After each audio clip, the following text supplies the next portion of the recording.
name is Fana Easter. Thank you for visiting us at Dog Training Nation. I want to take a moment and talk about how to use a long line with a dog. A lot of pet owners or pet parents feel that leashes are restrictive and they have these dreams of their dogs running around loose without leashes. And I mean, while I can agree we all want that, we want the best for our dogs, it's just not gonna really ever happen. I believe all dogs should be on leashes because leashes are a safety line. Your dog can be off leash and it just takes that one time that a big sound comes by, scares your dog, boom, he runs into the road.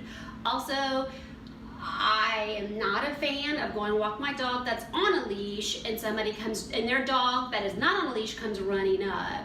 All I hear as I'm trying to protect my dog from this loose dog from the owner is, oh, he usually listens. Oh, he usually doesn't do that. Oh, I don't know why he didn't listen.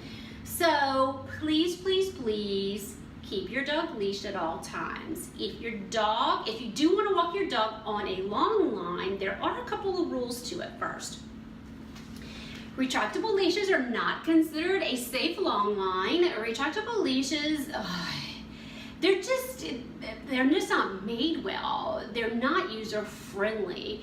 While it seems like it's easy, all I ever see is people doing this weird arm thing and their dog is still flying away from them.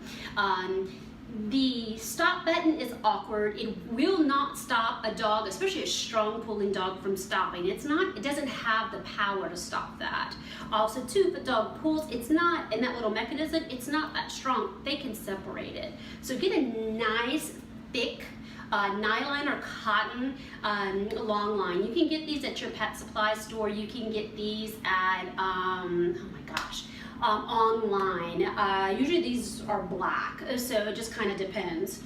You want the one that has a soft handle and it has the clip at the end. I start with 10 feet, and if your dog does well, then you can go to a 15-foot lead. I do not recommend a 15-foot lead if you're walking in some areas where your dog can fall in off a cliff or into the water or whatever, can go into brush and you can't see them. You should be able to see your dog. Also too, before you use a long line, there's a couple of rules. Dogs must respond 90% of the time to cues, common cues, such as being able to walk on a loose leash politely. There's no fun walking a big old dog on a long leash. You're just gonna lose your shoulder, you're gonna fall down, your dog's gonna get loose. You'll have no control if your dog does see something. Also too, dogs that walk on a long line should be able to sit down, come, stay, and leave it 90% of the time that you tell them. If you've got a dog walking on a long leash, you can't see what's in the brush. He could be eating chicken bones, he could be eating discarded who knows what. So you need to be able to tell your dog leave it, have treats, and reward them when they come and they leave it or sit or down. So that's definitely some of the rules before you walk a dog on a long line. The last and probably one of the most important is please, please, please, please, please only use this with a body harness. Never use this on a choke chain, which I don't believe in choke chains and pinch collars. Never use this with a head halter. Never use this with a flat buckle collar. Never use this with a martingale collar. Only use this with a body harness and only attach it to the back. You don't want to do it to the front because if the dog takes off running, it's going to spin them. Dogs have so many neck problems because we allow them to pull on leash constantly. And it can take that one time where a dog gets scared of a big loud truck, runs away, and hurts his neck. So those are kind of the rules. Now before you just leash up your dog and go out on a big old 15-foot long line visit through the woods, there's some things that the pet owner needs to understand too.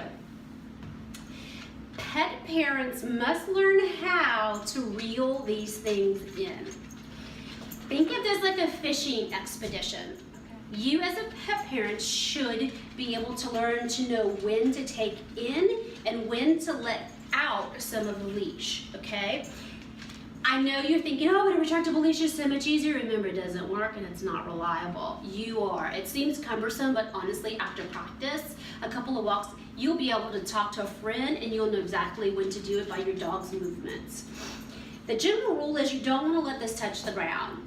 Okay, if it's on your dog, you don't want it to touch the ground. Watch as it comes off your dog's harness. You don't want it to dip down onto the ground, okay? So you just want to kind of keep, it's not tension, you've got that loop between the dog and you, but you just want to keep it off the ground so it doesn't get tangled in your dog's feet, around trees. I've had a dog wrap itself around a tree with this. I was there for an hour trying to untangle him. Please, please, please learn from my mistakes. And just kind of reel it in, all right? Hold it with your dominant hand. I always kind of hold, so I have a pretty firm grip, and use this hand to kind of adjust and to kind of let go as needed.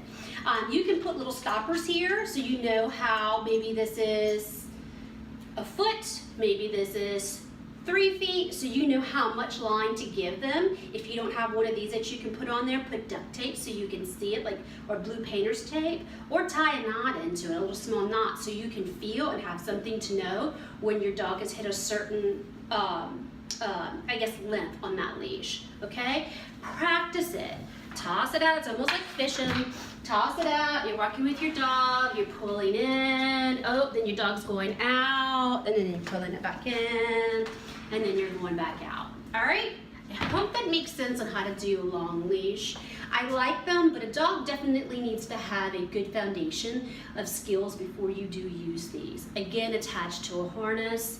And if your dog doesn't respond to cues 90% of the time, it's okay to walk your dog on a 6-foot leash.